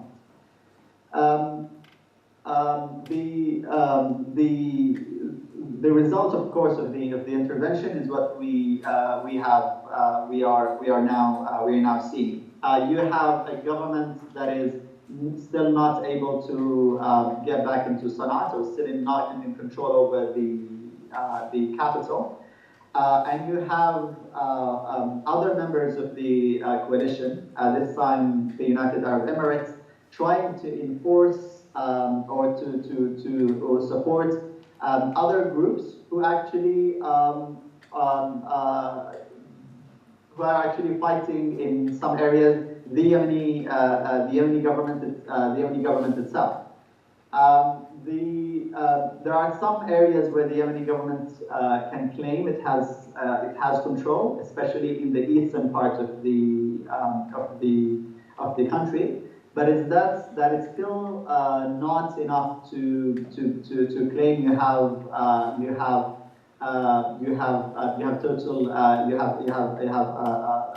total victory, or actually enough to enforce some political resolution to happen. As we sit today, we still have the Houthis in control over the capital. The Yemeni government announced Aden to have to be its temporary capital, but doesn't mean it totally controls that the city of Aden either. And I think most importantly, for the first time for many Yemenis, the future is kind of vague. And I think this is I'll try to close my remarks here. The lack of a political transition is what is missing into the whole discussion, either that are surrounding at the UN level, discussions that are happening between regional countries, or between countries that are most involved into the Yemeni conflict. A clear political transition is missing from the process. So unlike the period between 2011 and 2014, what lies ahead for Yemen is still unclear. The other thing is, I think, another phenomenon which is going to be a big challenge is how can you have all the non-state actors to agree to give security and military concession in order for them to be part of the political process, when there is a precedent that actually just by the use of force you can control territory, you can control areas just simply by the use of force. However, I want also, for my final comment on a positive note, a good example where we have some hope for Yemen is the eastern province of Ma'rib, which is just east of the capital Sana'a. And the main reason is that because there is a strong local governance that is able to provide services to the people, the public sector is functioning, and there is a functioning rule of law. This means that for the people living in Ma'rib, there is an incentive to move towards peace rather than keep engaging in the conflict.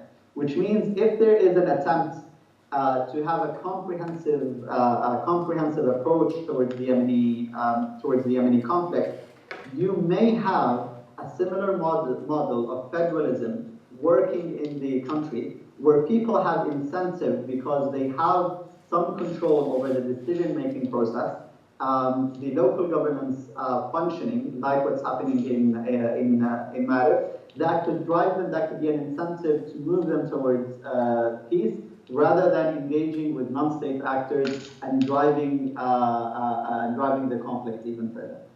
I think I'll stop there. However, I'm happy to take any questions during the Q&A.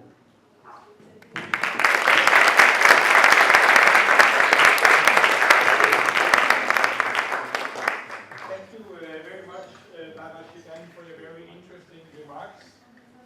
I hope you can still hear me. Yeah, I can hear you perfectly well. So now we'll just have a Q&A session with all three speakers. So now, if you have any questions, you are more than welcome to ask them to our speakers now. Can you could you come up to the podium, and then we can take some questions.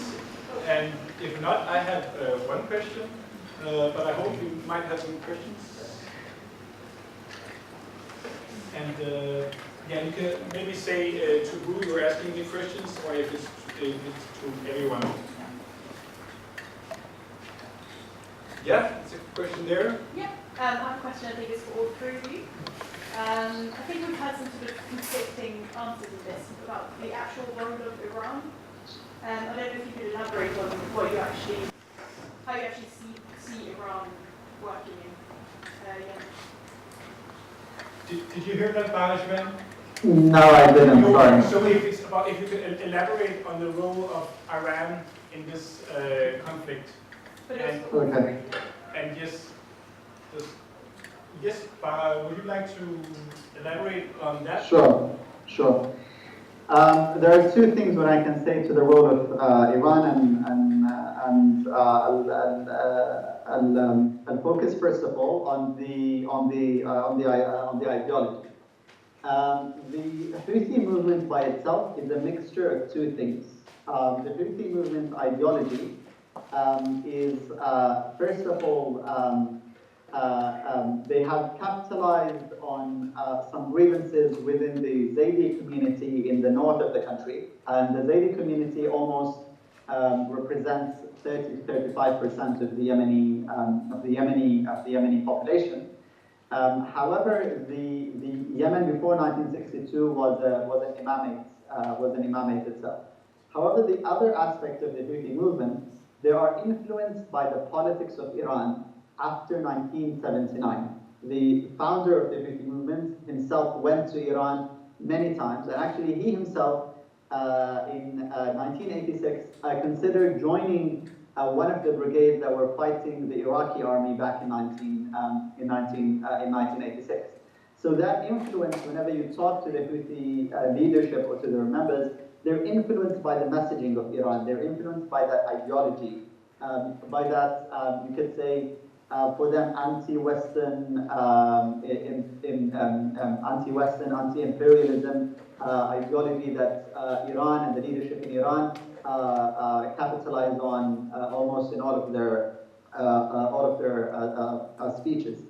So this is one side of how Iran found a foothold inside the country. The other thing, I do believe actually Iranians started at a very minimum. It didn't start as this is how we're going to intervene. It started as maybe a small providing advisors, military advisors to the Houthis. But as the events are progressing, the signs of Iranian involvement becomes much and much bigger. For example, the missiles that you hear are flying constantly from Yemen into Saudi Arabia. I have no doubt that's Iranian-made. The technology is Iranian because even the Yemeni army didn't have those kind of weaponry before 2014. The other thing is also, in order to have a movement that can sustain this long, it needs to have strong backing. And the only governments that can back them right now are the Iranians. Even any kind of investigation that is taking place, for example, the UN panel of experts, whenever they try to investigate, the more they investigate, the more there are signs of Iranian weaponry smuggling to the Houthis and providing technology, providing military advisors. In a way, moving the Houthis just from being an insurgency to more of like a form like a Hezbollah inside Yemen. However, the Iranians found a way to actually, it's still not costing them as much as what it's costing Saudi Arabia, for example. It means it can give them a huge political influence with a very minimum cost. So they can gain influence inside Yemen with a very minimum cost. They can cause a lot of damage to Saudi Arabia. However, they don't have to pay, or actually it's not expensive for them as the same way the conflict is for the South. Okay. I would disagree with everything that was said.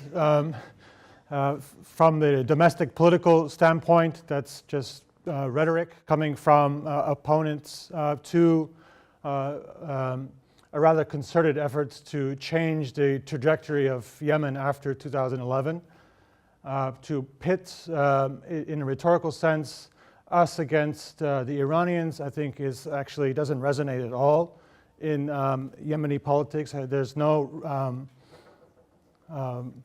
logic to it until the war itself is initiated, and then you have members of various opposition who have been servicing the Ali Abdullah Saleh regime at some points, forming alliances like Ali Muhsin, who's an important kind of player in the whole Maghreb region today that was just referenced as the kind of working model for a future Yemen, which if you talk to many Yemenis who are directly affected by Ali Muhsin over the last 20, 30 years would consider to be highly problematic, to be generous.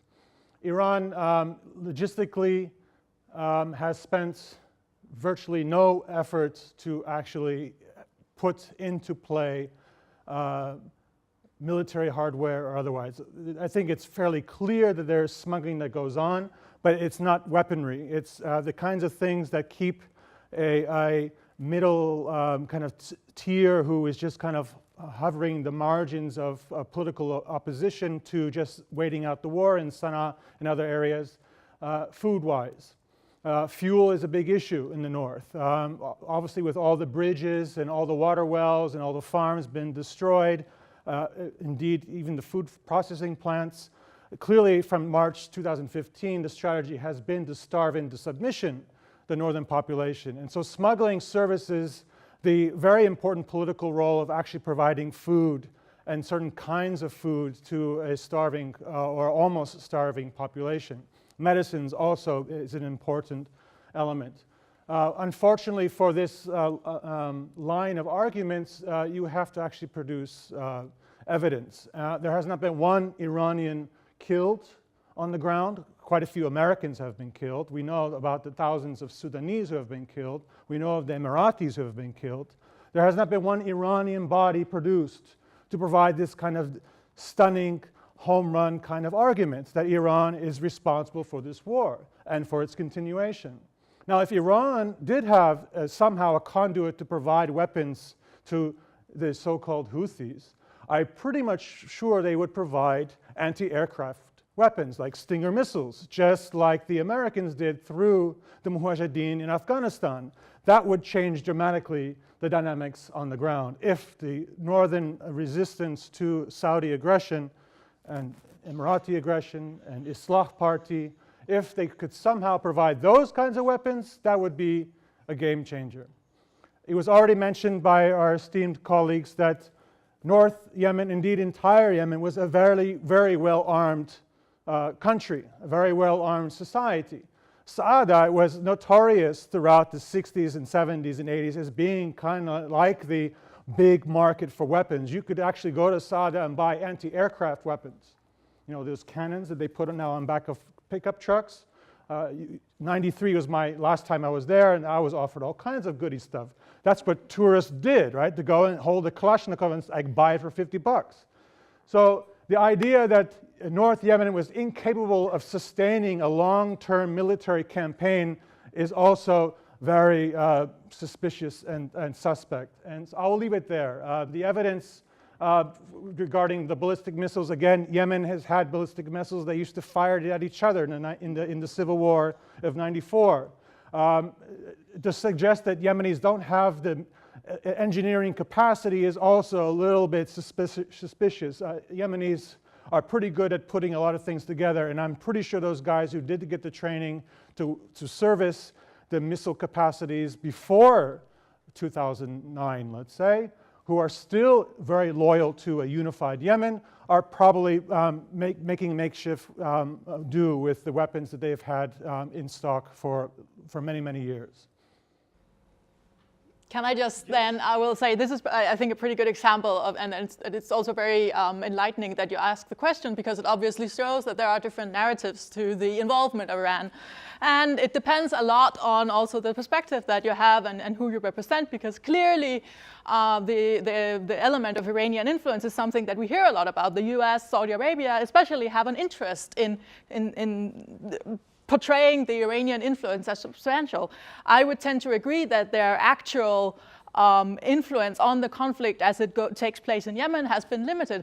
But still, the fact that you have been able to put them in that position means that they, by default, somehow becomes an important player. And they have also sometimes taken credit for things that they've not really themselves been a part of, but why not take the credit for it since we can, and it's cheap, as Isa was saying. They are not putting, I don't think anybody would say that they're putting the same resources into Yemen, and for good reason. They obviously don't have the same geostrategic interest in Yemen as they do in Iraq or Syria or other places that they have a more obvious interest in. That said, I would also say, I spoke to Houthis, they very openly recognize that they are inspired by Iranians. For example, they are inspired by their overt anti-Americanism. But that's not just the Houthis. All the Iranians, I mean, so, and there's also this obvious, like I said, for example, I mean, the smuggling. Saudi Arabia has quite effectively, and the humanitarian crisis that we are seeing in Yemen now is the direct result of that Saudi Arabia have blocked ports and airports. This doesn't mean that there's no smuggling taking place, but it means that a lot of the smuggling that takes place needs to go in through areas that are supposedly controlled by the legitimate government.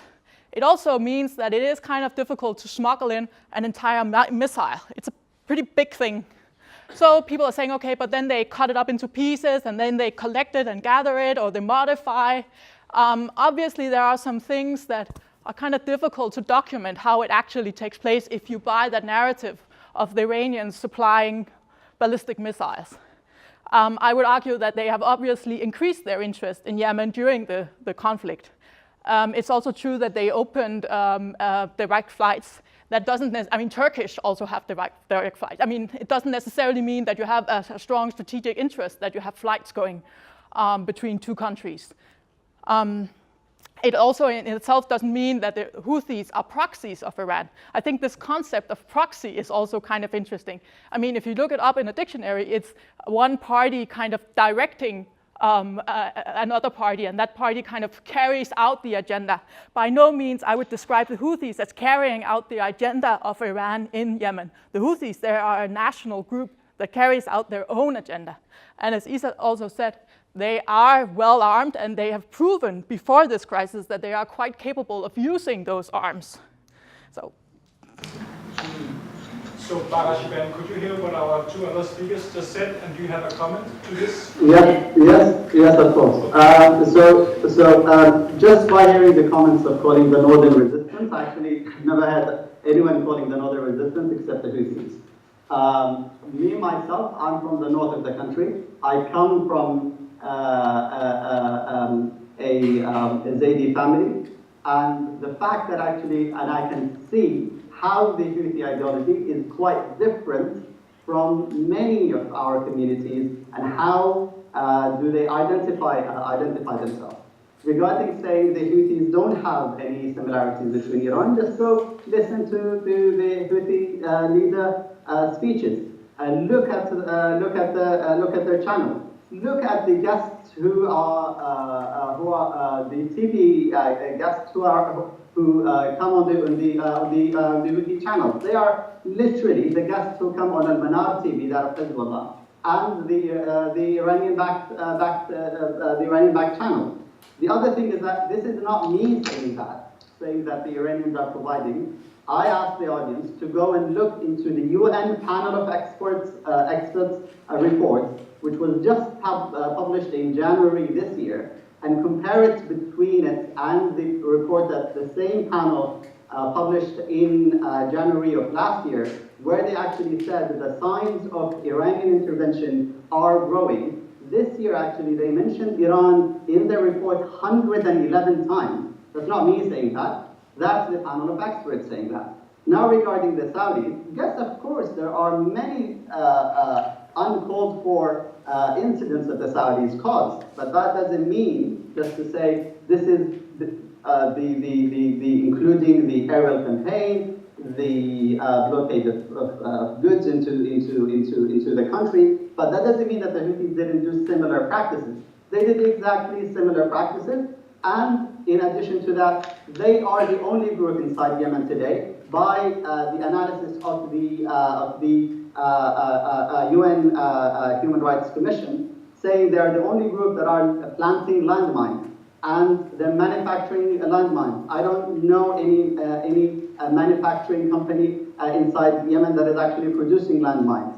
More than that, they are the only group that are they are the biggest recruiting group to children. After them comes Al Qaeda, and I think this is the approach that trying to narrate and trying to normalize what the Houthis are doing is quite also dangerous. When we're trying to talk about the incidents and violations happening in the country, it is important to criticize the Saudis, it's important to criticize the UAE. Equally, it's important to criticize the Houthis. All of them have participated into the suffering what we are seeing today of the humanitarian this humanitarian crisis. And again, this is not me saying that. Go back to the UN Panel of Experts report. Anyone who is still doubting the role of Iran, go back to that report. They themselves are saying that. The Houthis, the Houthi movement themselves had 9 international visits outside of Yemen in the last year. All of them went through Beirut and Tehran. Now I don't know about any Yemenis who are going for tourism inside Tehran, and I don't think they were just going there just to have just the signs that are mounting over Iranian involvement inside Yemen is quite high. That's actually unprecedented. That actually no one can actually say it's not another reason why we are still in a conflict today. Okay, thank you very much for your comments, Baraa, Shiban. We have another question here. Yeah. Thank you. I have a question mainly for you, Lisa.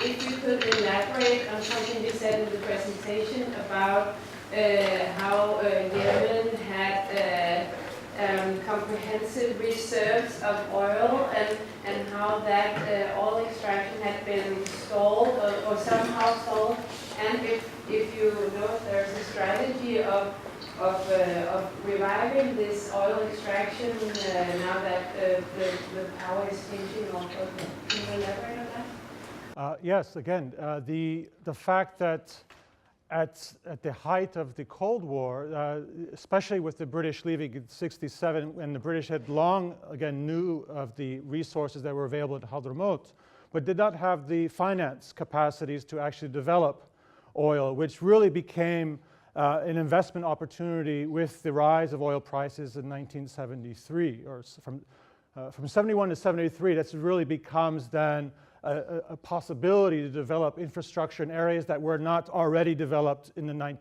from the 1930s on till, let's say, the 50s and 60s.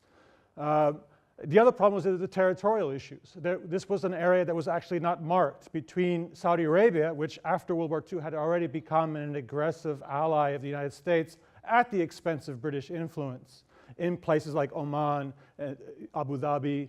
Indeed, it occupies parts of Abu Dhabi territory still today. Strangely, in 1986, when Ali Abdullah Saleh is making an agreement with Hunt Oil, which has had an initial grant in 1981, but with Vice President Bush, this is when the oil prices were at its lowest. So it made actually no economic sense at this time to put upwards of $1 billion into building infrastructure for extraction of oil. There was just too much oil in the larger world. So this was clearly with a vision for the horizon, for a rainy day, if you will.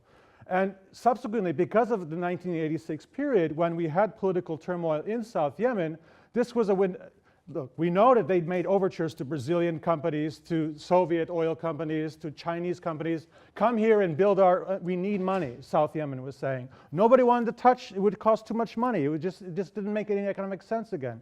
And suddenly here comes these Americans with Iraqi development money to build an infrastructure which still to today is the kind of grand prize, which extends from central Yemen to the port of Mukalla, which is why UAE has invested so heavily over the course of 20 years to secure contracts both to maintain infrastructure, expand infrastructure, and today make political alliances with those who protect the gas, liquefied natural gas line as well as the oil line. An Austrian company is now exporting gas from central Yemen, mentioning that there are some areas of Yemen that are thriving economically, funny enough. I don't know if anyone's a direct recipient of it, but this is kind of like bling bling, war bling right now. Syria has, there are some parts of the Syrian economy which has been gutted. Iraq also has seen large amounts of its oil resources being funneled through Turkey. Libya still produces hundreds of thousands of oil a day, despite the fact that it's chaotic. So there has been, since the 1930s, a suspicion that Yemen has huge resources. I showed you a map. 90% or 80% of the blocks haven't even been inspected yet. This is the big prize. Hadi was playing games. He was giving to Qatar and Saudi Arabia at the expense of UAE these future options to actually help him build infrastructure, to tap into what across the Red Sea in Somaliland or in Puntland is already being exploited by Italian and Australian companies. So if you just look geographically of how the entire offshore resources of Yemen, well into Hadramaut, the fact that you have this important pinch point for all these means of transportation for already exploited oil elsewhere in the world. On top of very important fact, Yemen is probably the richest fisheries in the world that has not been exploited yet. This makes the Chinese, makes the Spanish, makes all these other kinds of, where food politics comes into play here. Food politics connecting Arabia with Ethiopia is also a component to this war we're forgetting about. There's a huge project that was opened up in the early 2010s, which Hadi was helping to facilitate when he became, conveniently enough, president, signing off on treaties. The first thing he did as a president, even again he was elected by no one because he was the only candidate, the first thing he did was join Yemen into the World Trade Organization, which then initiated all kinds of borrowing from the IMF, which initiated all kinds of austerity, which pissed people off in Yemen. They saw their national resources being sold off, not to lease contracts of 20 years like with the UAE, like it was in the past, but directly to Qatari and Saudi interest. People throughout Yemen began to see what was happening. This is not the fact that Iran has been whispering into the ears of the people and giving them ideas. This is the fact that Yemenis have been reacting yet again to this attempt to steal their resources using some kind of weak character as a justification. And so oil is the big prize, but it's not the only prize with Yemen. Thank you very much for your answer, Mr. Blumi. So we're coming very close to the end, so there's just time for one extra question, or is there any other questions still here? No, yeah, so here. I'll say thank you, all of you, and it's very important that we talk about Yemen because we don't hear it a lot in the media, so it's also good to meet and hear about Yemen.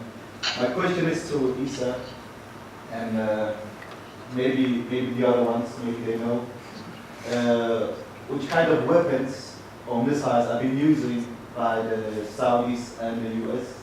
How dangerous are they? For the past weeks, actually this week, we have been hearing about President Assad using chemical weapons in Syria, and the US has been reacting on that. But the missiles that are being used now in Yemen, how dangerous are they? Is there missiles with depleted uranium and so forth? Well, we would never know because the so-called experts who come sent by the UN, of course, are not going to report these kinds of things. I would also have to raise a big red flag about giving legitimacy to an organization that thanks Saudi Arabia for making humanitarian donation of $900 million while bombing northern Yemen and putting it into an economic stranglehold. But this is the same organization that has given Saudi Arabia a seat around the table for expanding women's rights or human rights. They were even given the chair for a moment after, I think 2 years ago. So this is an organization that money talks as opposed to actually standing up for any kinds of standards. So of course the weapons dynamic, the crimes of using cluster bombs, which are just as effective as landmines, by the way. The farmer goes to and steps on a cluster bomb and loses a leg. That has been a notorious problem and use of these weapons throughout the northern areas to make it impossible to actually produce food to service the starving people.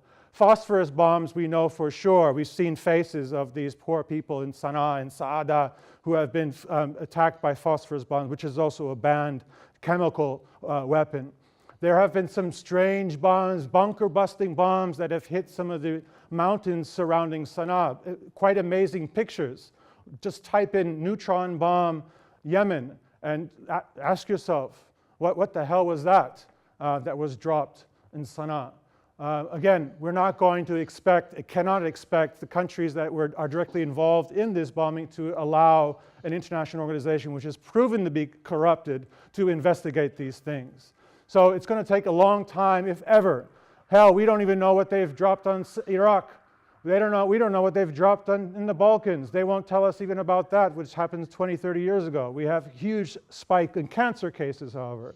So unfortunately, as far as I'm concerned, it's a great question. I'm afraid we're not going to be able to get an actual answer, just my own instinct. Thank you, Isa. Do you have a final comment, Baraa, before we end this information evening? Yeah, I have just one final comment. I think if you try to build your argument based on conspiracy theories, of course you're going to end up with many discussions. And many arguments that you cannot prove by facts.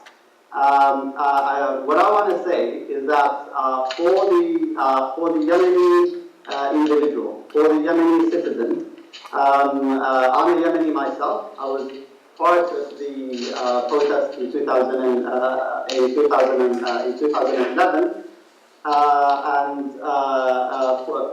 for me and many Yemenis, the importance and the focus right now is how can we get a political resolution that is based on compromise.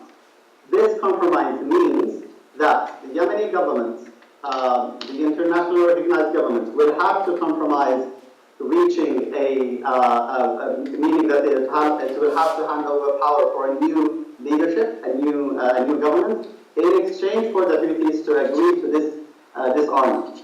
And this is quite the basis of having a political resolution. We need compromise from both sides. If you're going to stuck in conspiracy theories, of course I can say tons of conspiracy theories. I have even heard from the Houthis that actually they have imported fighters from 100 countries into Yemen. You still lack evidence. The UN Human Rights Commission is not funded by Saudi Arabia. That's not true. The UN panel of experts is not funded by Saudi Arabia. You need to look into analysis and not into conspiracy theories. Thank you. Thank you very much for your comment, Baraa, and thank you very much to all three speakers for their contributions. We are on behalf of NASIM, I want to say that we are very grateful that you wanted to participate in this event, so give them a big hand.